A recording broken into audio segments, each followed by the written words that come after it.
Hello and welcome to Star Trek Into Darkness, episode 1-4, combined together. It's not 5, you don't add them, you just put them right next to each other, it makes 14. This is the 14th episode. We've been doing this for 14 weeks. That's a lot of weeks. That's as much as like a kangaroo gestation period.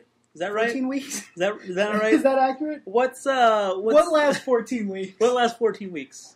A semester?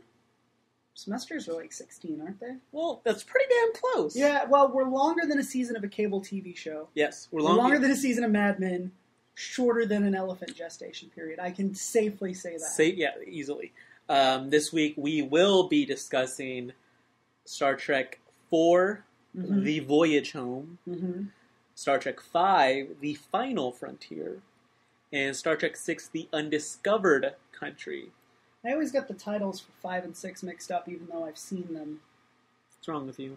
Well, now that I've rewatched 6, I don't think I'll ever make that mistake again, because I've read Shakespeare now, like, since I first saw Star Trek. You're like, 6. oh yeah, like it's not just some dumb Gene Roddenberry quote. Man, they love Star Trek loves its Shakespeare. Nicholas Myers. Yeah, that's true. Yeah, Nicholas Myers, the mastermind, the tour de force behind the Notebook. Franchise. Nope. No, is that not him?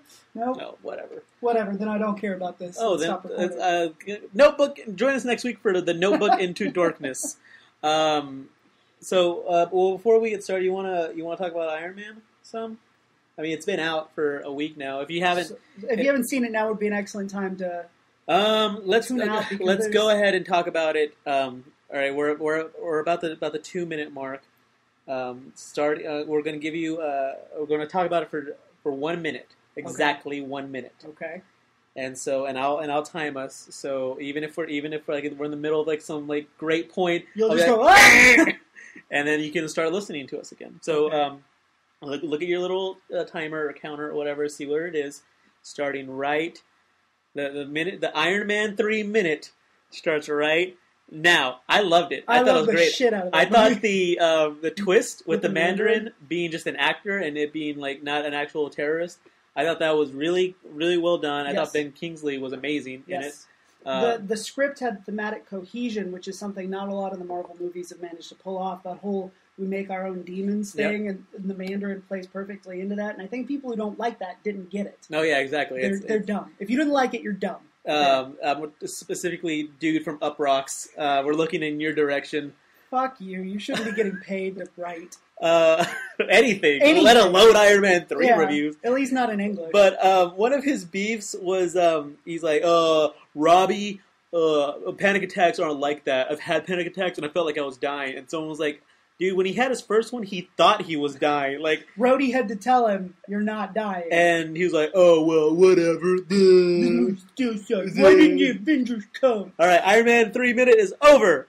No more Iron Man 3 talk. Now we're back on to Trek. So we watched... We covered it pretty well. We watched 3 Star Trek movies. Again, well, for one, let's apologize for being late this week. Yes. We were a day late and $1 short. Yeah. Why is that? Because the Khaleesi had a big college commencement. She walked across the stage and got some paper and wore a funny hat.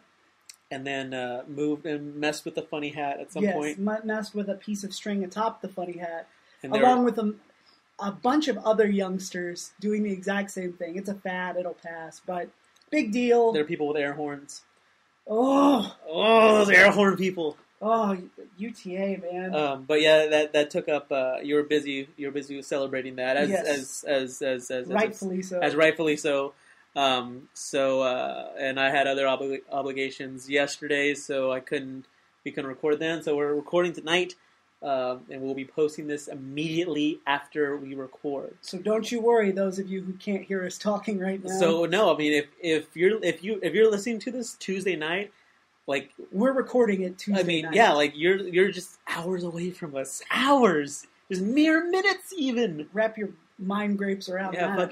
Dude. You're a fucking brain squirrel. It's a good thing we recorded tonight, because I was still watching Star Trek 6 when you walked through the door. I know, I'm the worst. The worst. I'm the Brita of this podcast. You Brita this podcast.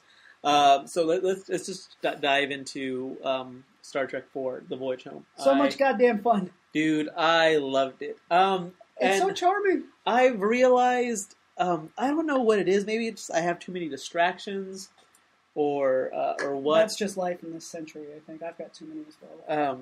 But whenever I have to sit down. Well, I guess turn off your gadgets and watch. Turn off my gadgets and whatnot, my who's-its and my what's-its. Your phonesies and your pads and your laptops. Because I'll watch something on Netflix or I'll watch something on my television. And you're only half paying attention. Exactly. And so I'll be like, oh, I don't know what's going on in this episode of Mad Men. And this week's episode... I won't get to watch for another 2 days, so don't do a Mad Men minute. I don't know if it's just me. I thought it was fucking amazing. I can't wait. I can't wait to catch up. I thought some of the choices they made, and just some of the cinematography was amazing, and I thought the character development was insanely good. I don't know, man. It blew my mind, and we were talking about this earlier in the week. It's true. We were arguing. I called you. What did I call you? Oh, fuck. Like a Mad Men fanboy or something. Yeah, something vaguely insulting, but also clever. I'm gonna look this up. But just because I wasn't digging this season of Mad Men, which to be fair, it's been kind of slow. And I said I liked the premiere, the 2-hour premiere, but beyond, and then I liked the episode that we had just seen. Yeah, that one was really good. But I guess the 2 or 3 episodes in between that I didn't dig. So you looked that up, and okay. I think the problem is I think the show works better if you can watch the whole season in a go. It's kind of like Lost. It can be insanely frustrating week to week. But anyway, there's a text you sent me earlier that I can never read out loud. Oh. You probably know which one it was. Yeah. Oh wait, there's another. Most of them. Let's see. Did you ever read that that Onion article about Chris Brown and Rihanna? No, send it to me. Oh, well, I can't send it to you now, dude. No, okay. Remember when you asked me if the Kanye West song "All of the Lights" was about a guy who got mad that Michael Jackson died? So he beat up his girlfriend? I was halfway through my first listen to the song, and I was like, this song's good, but is he really that mad about Michael Jackson dying? That poor girl. And you said, and I explained it to you. Well, I said that I don't think he had anything to do with the narrative, and he said, okay, I'm bad at understanding rap. Which is probably the whitest thing you've ever said. Well, I'm dipping my toes in. I'm trying to be a little less white. Fair enough. Which no, I don't think MJ has anything to do with the narrative. That was your exact quote. What day were we talking about this? Who knows, dude? God damn. I text you more than I text anybody else. I called you Mad Men fan. Oh, like that was my online handle. Yeah, like Magnolia fan from Jane Silent Bob Strike Back.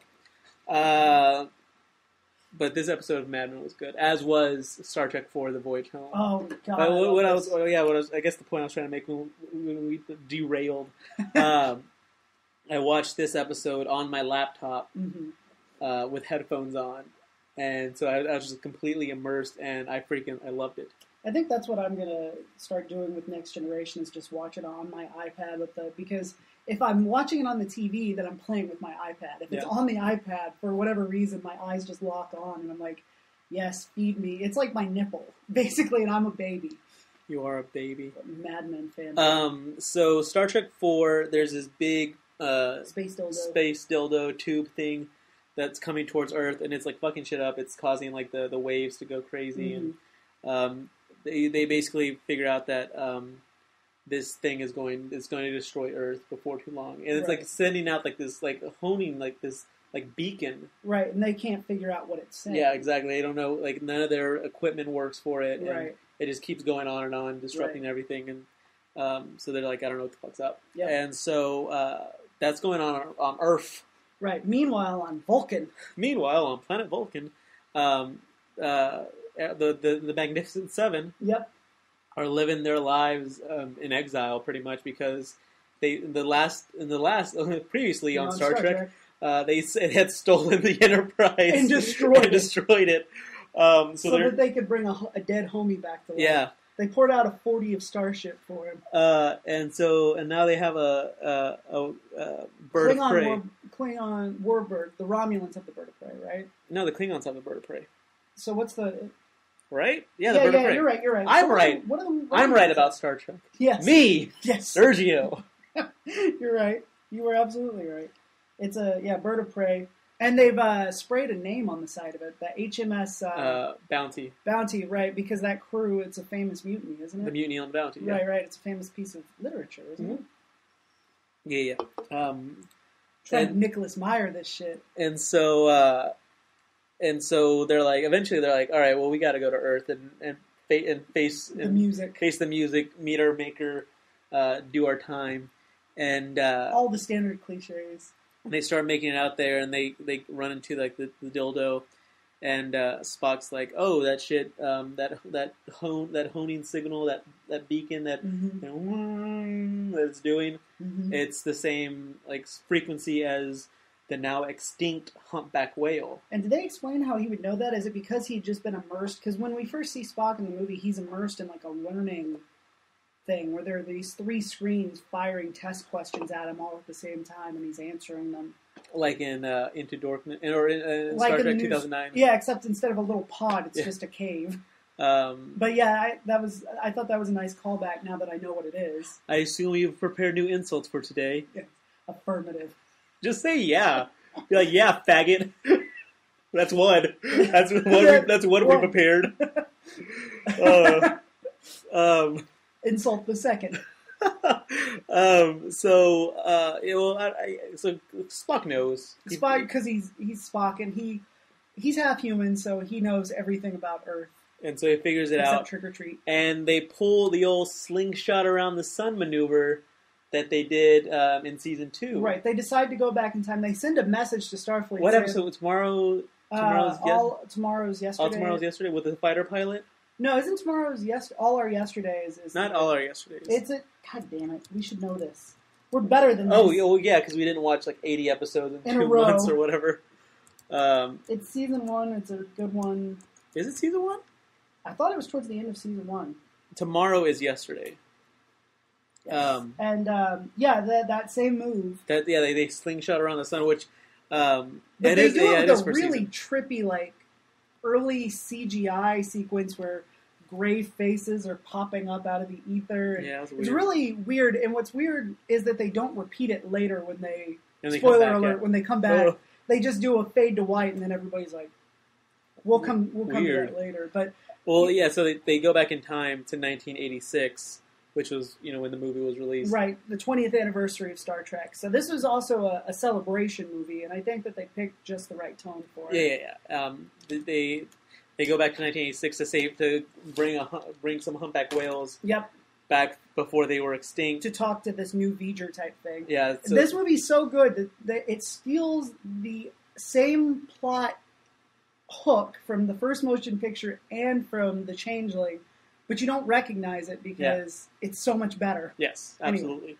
Anyway. So they show up in San Francisco. They use there's a giant park, and they just they put on the cloaking the cloaking device on the bird of prey. Scare a couple of garbage men half to death. But first of all, they found just a big open space like this, big enough for a starship to that no one seems to go around, because it's not every time they go there, there's nobody there. You can't walk through it and there's a point where a woman, the main Earth woman, right, Catherine Hicks, of Seventh Heaven fame, which they complete the Seventh Heaven parent trap. I don't know. I just thought that was interesting. I wonder, that had to have come up at least once in the 40 years that Seventh Heaven was on the air, right? Oh yeah, he was like, I was in Star Trek the Motion Picture. She's like, I was in Star Trek 4, The Voyage Home, that everyone loves. It's the second most favorite behind 2. Yeah. So only Ricardo Montalban has an edge on me. As an edge on me. There's a point where she walks up to where it is. It's invisible, and she can bumps into it or something. Right, I think she hits it. Yeah. Little physical humor, little Chaplin for you. But so they park it in the